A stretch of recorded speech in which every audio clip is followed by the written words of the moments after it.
Tim, I'm just curious about the sort of the off-season review of the past season and what you guys want to carry forward in the new season. What's the film study like at this time of year, and what are the questions you're sort of asking your position coaches about what worked and what didn't work? Yeah, honestly, we're really just deep diving into it. We kind of started Monday, I guess, really going back through our cut-ups. You try to evaluate, obviously, all the things you thought you did well, where are the liabilities, where do we need to get better at.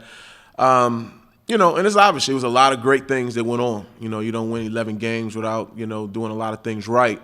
But for us to continue to move the needle, there's some things we obviously got to get better at. So, we evaluate the personnel based on what we had last year. Now we start to look at the personnel we got in right now, and as we continue to dive deeper and deeper into it, we'll continue to talk about scheme and, how we want to adjust based on the personnel that we have coming back. So we're in the early stages of it. Right now, like I said, we're really just, looking at the big plays, the good and the bad. And, but the further we go into it, obviously we'll start talking scheme and how we can make some adjustments, based on our personnel. Coach, I was Philadelphia Eagles. They had set an NFL record for sacks or close to it, and they did it mainly with a four-man rush. How important is it for you to be able to get pressure on a quarterback with a four-man rush and making your defense efficient? Yeah, I think it's everything. You've everywhere I've been, we've had great success at rushing for. To be quite honest with you, and the Eagles, obviously, I haven't seen a lot of NFL football this year, but you definitely have heard. So, we would love to be able to do that. We think we've made some strides, but we also understand, there's a lot of work yet to be done. We feel like we're recruiting at a higher level, and we got some young guys that are coming in here that we hope will be able to help us transition to being able to be even more efficient with our four-man packages. And I think we will be. But yeah, to be able to do that and do it at a high level, it just makes everybody else's job that much easier. Tim, looking at the guys on your roster in the secondary right now, almost everybody is above 6 feet tall.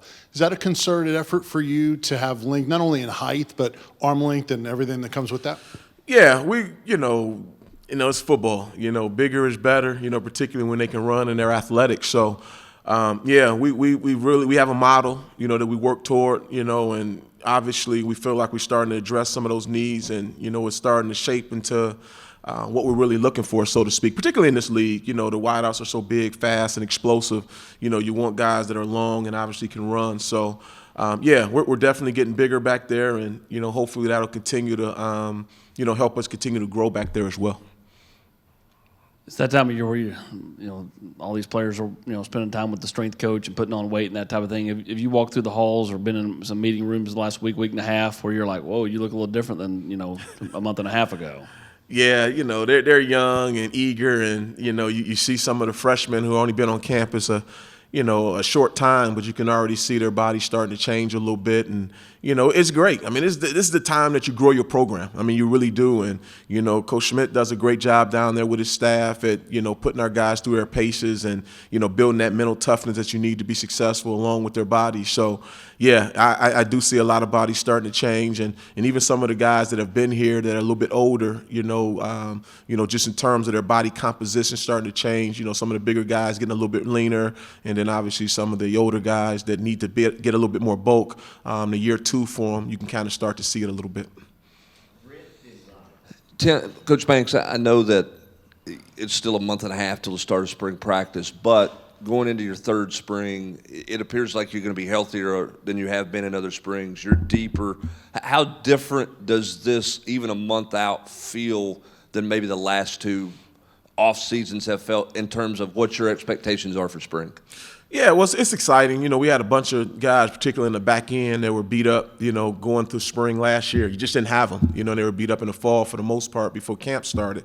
So knowing that a lot of those guys will be able to participate is obviously a good thing because you invest. We talk about compound interest a lot, and, obviously the more reps they can get, the better it is for them in the program. So knowing that those guys should be able to get the lion's share of the reps going in the spring, could only, help the program. So we're excited about that. Do we have everybody ready to go? We don't know, but at this point, it seems on paper that, we'll have our lion's share of guys that will be able to contribute this spring. Tim, first time we've spoken to you since Gabe Judy-Lally was added. What do you feel like you guys are getting in him, and just what went into the decision to go to the portal and get another cornerback?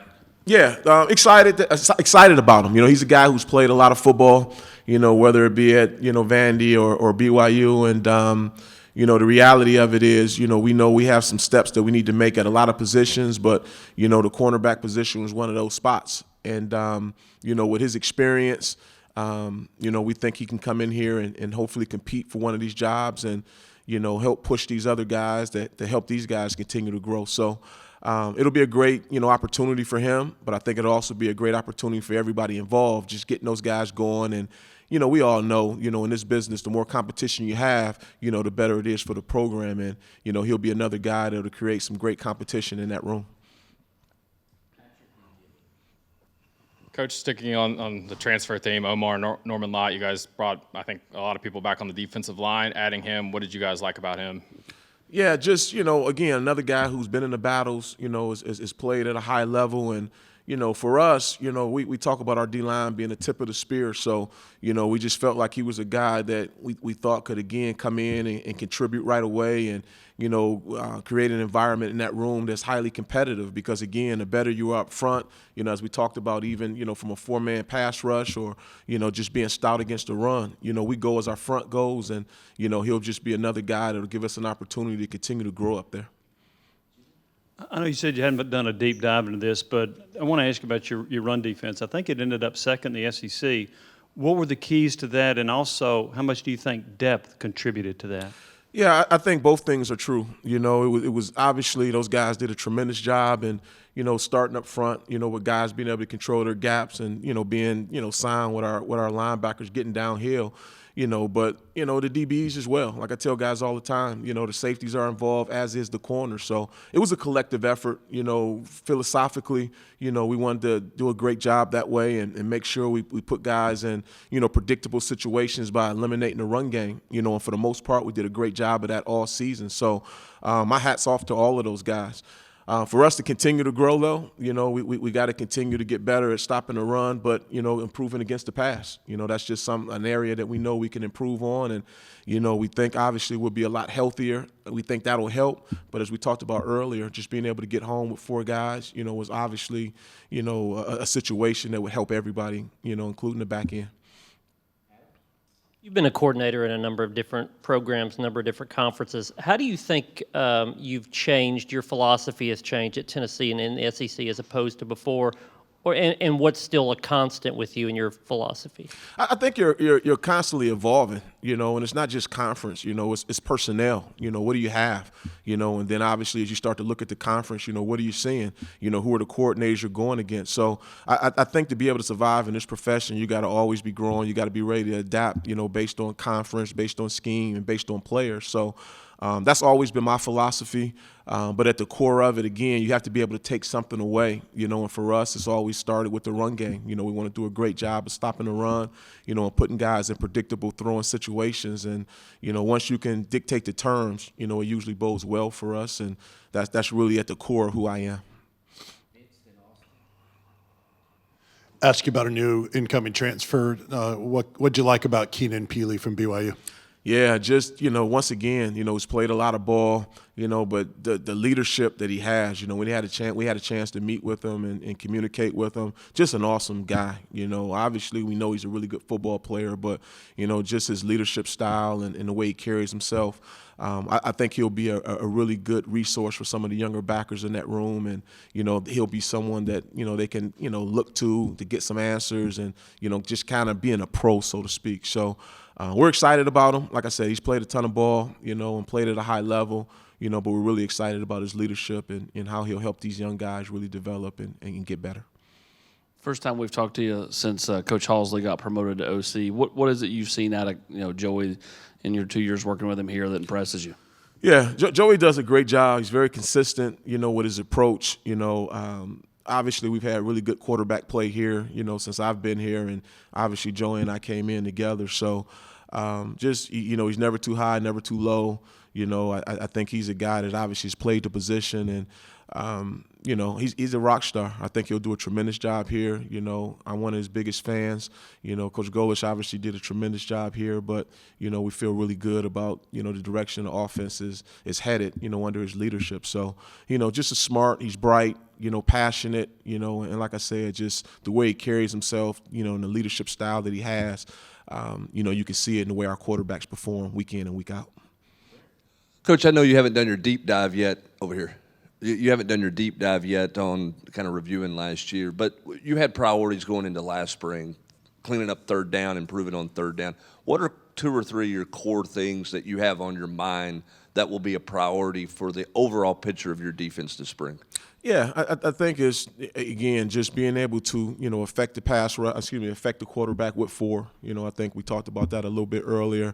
And then I think also, you know, just being able to, you know, just really tighten up, you know, on the back end, you know, and it's not even just the back end, you know, linebackers are included in that thing, you know, making sure when we are in some zone principles that, you know, guys are where they need to be consistently, you know, because again, just like anything, you know, it was a lot of good things we did in the past game, you know, but for us to continue to grow, you know, we have to be able to affect the quarterback a little bit better, you know, particularly in some of our 4-man concepts, you know, and then we got to be able to hold up, you know, from whether we're in man or zone, linebackers and DBs all included. Tim, you obviously got a little bit of a look at a lot of those early enrollees that you already have on campus from the 23 class. Less than 2 weeks of practice, I know so far, but do you have any sense of what you have in those guys? And just having such an unusually high number of those guys, how much do you think that can help you guys maybe get a lot out of that class as freshmen? Yeah, it's exciting because, again, you know, we haven't obviously worked with them a ton, but, you know, from the short time that we've had them, you know, those guys have been exactly what we want them to be, you know, very, very coachable. But the big thing I really like is how competitive these guys are. You know, they want to be good. You know, they understand that there's some opportunities here. They understand, you know, the standard that we established last season, and, you know, those guys want to be a part of it. And for us to continue to grow, you know, not just as a defense but as a team, you know, we have to continue to be hungry. You know, and I think these young freshmen are super hungry. You know, they all want to get out there and prove themselves, and you know, you can see it just in their actions, you know, how they're, you know, attacking the weight room at this point. You know, the few times that you do have a chance to meet with them, you know, just how eager they are to learn the playbook and, you know, learn things that they're going to give them an opportunity to get on the field. So it's exciting, you know, because, again, from linebackers to the front, you know, to the DBs, you know, all those guys are excellent competitors and, you know, are excited about getting out there and showing us what they can do.